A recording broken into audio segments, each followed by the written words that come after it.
c'est un peu de rugby. Émilie, on commence par le tennis, c'est obligatoire. Et hier, c'était le grand rendez-vous. Et alors, ça tournait comment, ça, Djokovic, Nadal? Eh bien, on s'y attendait pas vraiment, mais Novak Djokovic a éliminé sèchement Rafael Nadal. Sèchement. Et oui, Ah ouais. sèchement, puisqu'en 3-7, et il accède aux demi-finales. On revoit ça ensemble. Il est le deuxième joueur à faire tomber Rafael Nadal sur la terre battue parisienne. Nadal, 7e joueur mondial, sacré 9 fois ici à Paris, n'avait connu qu'un seul revers pour 70 victoires. Il avait même éliminé Djokovic à 6 reprises ici à Roland-Garros. Et hier, personne ne pouvait imaginer, ou peut-être vous, William, qu'il allait s'incliner sèchement en quart de finale.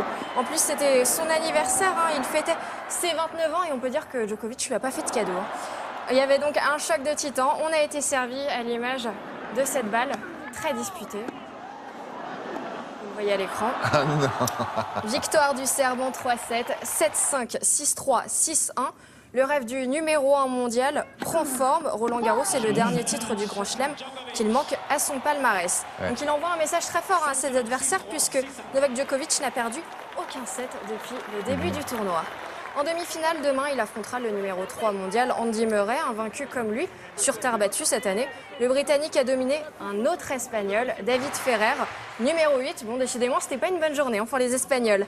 Andy Murray s'impose en 4 manches, 7-6, 6-2, 5-7, 6-1.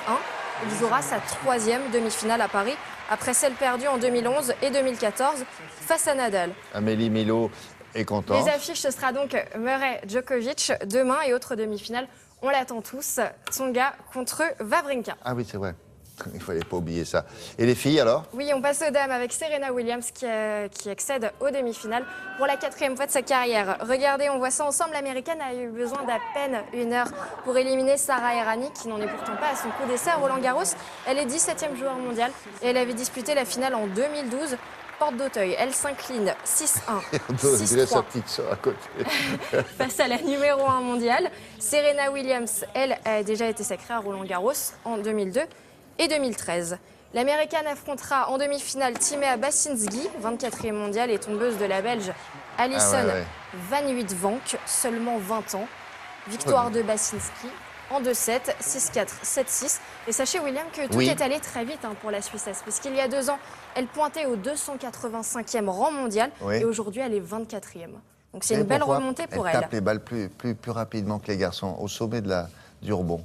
Elle affrontera Serena Williams Bon, donc, là, cet après-midi. Et va... puis, on aura également Anna Ivanovic contre Lucie Safarova. Ah oui, il faut prévenir Grégoire Tournon s'il y a Ivanovic qui joue. Ah, il l'aime bien? Oui. Vous aussi, j'imagine. Non, c'est au-delà de l'aime bien. Il y en a beaucoup qui l'aiment bien. Il se met devant l'écran et puis il a des petites larmes qui coulent. C'est très émouvant de le voir regarder ce match. J'espère pour lui qu'elle Allez, gagnera. on termine par quoi?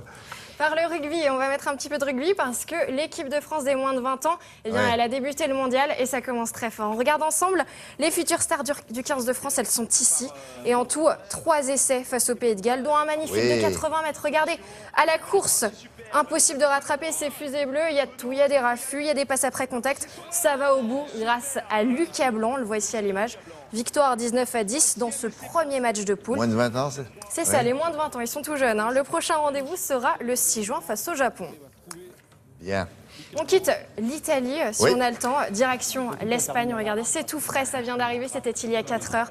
Et à l'écran, Thierry Chabani a remporté cette nuit la première étape de la solitaire du Figaro. Il a 43 ans, il a franchi la ligne d'arrivée à 2h11. Bon, vous dormiez, William, mais moi j'ai suivi ça de très près. Moi, tu parles.